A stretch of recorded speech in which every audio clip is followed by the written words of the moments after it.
Hello everyone and welcome back to the semifinals of the Opera Euro Rapid. We are in the Armageddon game. So after all of the 4 Rapid games, there were 2 Blitz games and both of the Blitz games ended by white player winning them. Magnus won the first one and Maxime won the second one, and now they have to play the Armageddon game. And for those of you who are new to the chess world, the Armageddon game means that whoever plays with the black pieces can get a draw, and that means he wins the match. So or the player with the white pieces must win in order to win the match, but he does get 1 minute extra on his clock, and there is no time increment prior to move 60. So that being said, let's check out this game. Magnus must win this to win the match, or otherwise it's Maxime Vachier Lagrave in the finals. So Magnus with the white pieces opens with d4, and they will repeat their line from the rapid section. So knight to f6, we have c4, g6, knight to c3, and d5. The Gruenfeld is on the board. We have captures, and Magnus yet again goes for bishop to d2. We have bishop to g7 and only now e4. Knight goes back to d6 as we've already seen for the third time. Bishop to e3 and castles. We have a4, a5, so I'm pretty sure you remember this. h3 and now knight to c6. We have knight to f3, and now comes the new move. So Maxime had this specially prepared for this game. He pushes f5, and it's very interesting because this is a very aggressive approach, but Maxime likes to play like this. He's not a very defensive player, so I don't know. I don't think being black in Armageddon works all that much for him, but we'll see what happens. So f5 by Maxime. Magnus captures on f5, bishop captures on f5, and now bishop to e2. Magnus prepares the castle to safety, and only now knight to b4, preparing c6 to gain more control of the center here. We have rook to c1 as knight to c2 was kind of a threat, and now c6 by black. We have castles by Magnus, and now knight 6 to d5, putting pressure on the dark square bishop here. So Magnus, reluctant to part with his bishop pair, moves it to d2, bishop to d2, and now queen to d6, developing the queen, connecting rooks, and now rook to e1. And now Magnus is a little bit cramped in. As you can see, all of his pieces are here, but Maxime's position is kind of open, so it's gonna be very interesting. Maxime starts with king to h8. He's expecting bishop to c4, so he doesn't want his king to be on g8.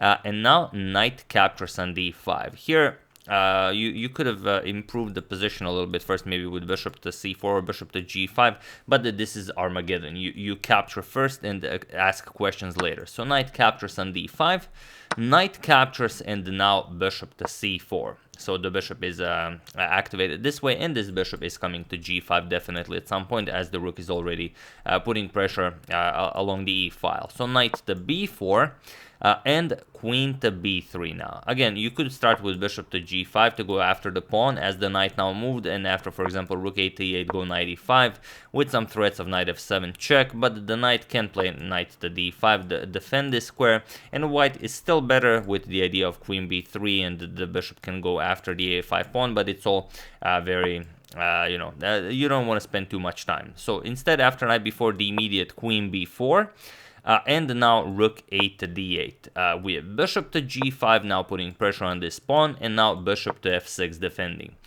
We have bishop to h6 attacking the rook here, bishop back to g7, and now queen to e3.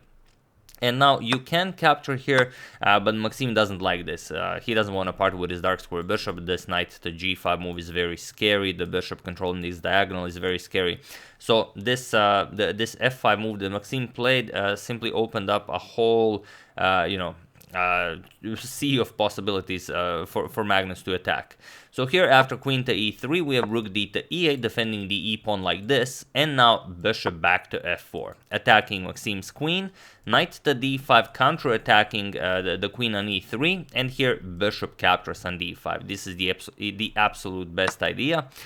Bishop captures, queen captures, and now comes rook to c5, improving the activity of the rook, pushing the queen back, queen to d8, and now comes bishop to e5. And this is a pretty crazy position because there simply isn't a good move here for black. White is better however you put it, but the move Maxime plays is a pretty bad one, and here after bishop to c8, Magnus is now completely winning, and it's quite a beautiful move. So feel free to pause the video and win this game for Magnus while I give you a couple of seconds.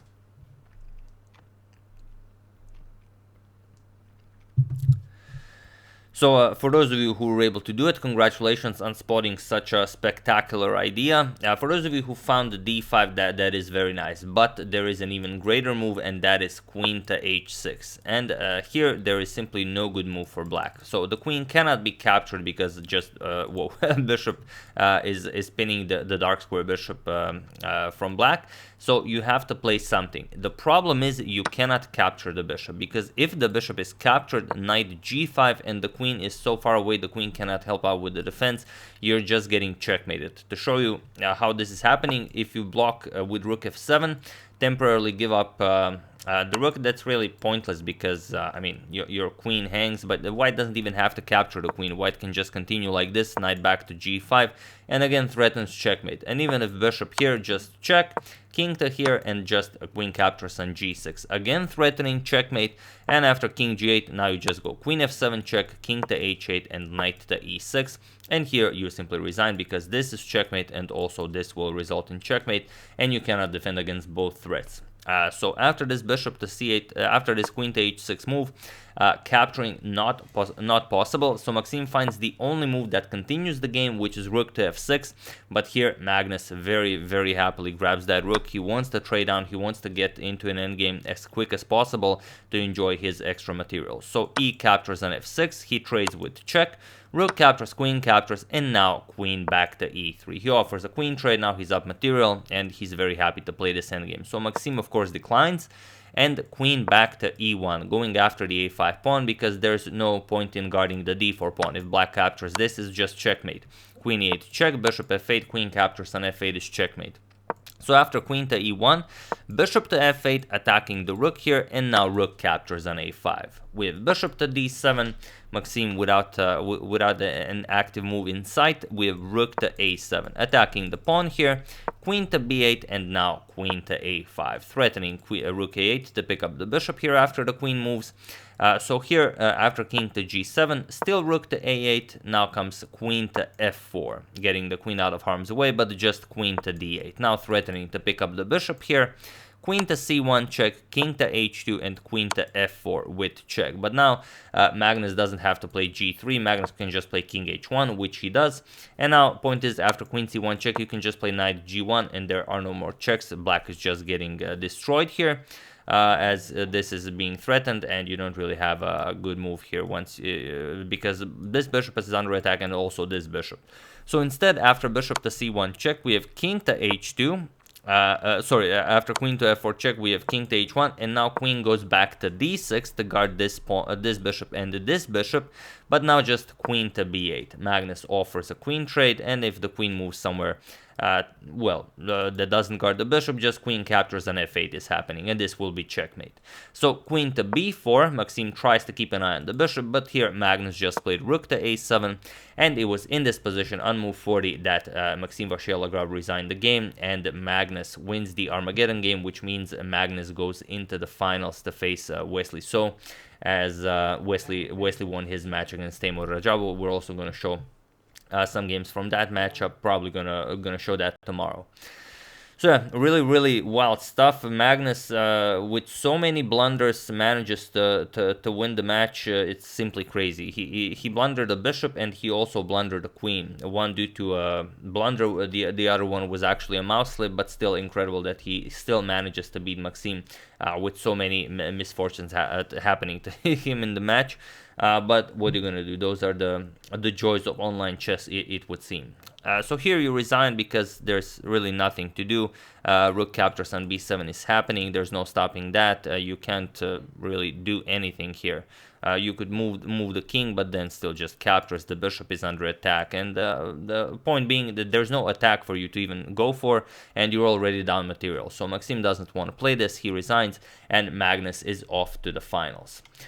So yeah, really crazy stuff. Again, Magnus crushes Maxime in the first match like he did Dubov. Then Maxime bounces back in the second match, and then Magnus has to grasp for straws to kind of remain in the game, and nothing is going his way. He's blundering pieces back and forth, and then in the Armageddon game, Maxime goes for this crazy f5 line, and Magnus just crushes him. But it was such a beautiful moment when this bishop to c8 was played to play this queen to h6. So really amazing to play this with all of black's pieces on the back rank is just awesome stuff. Might even use this as a thumbnail.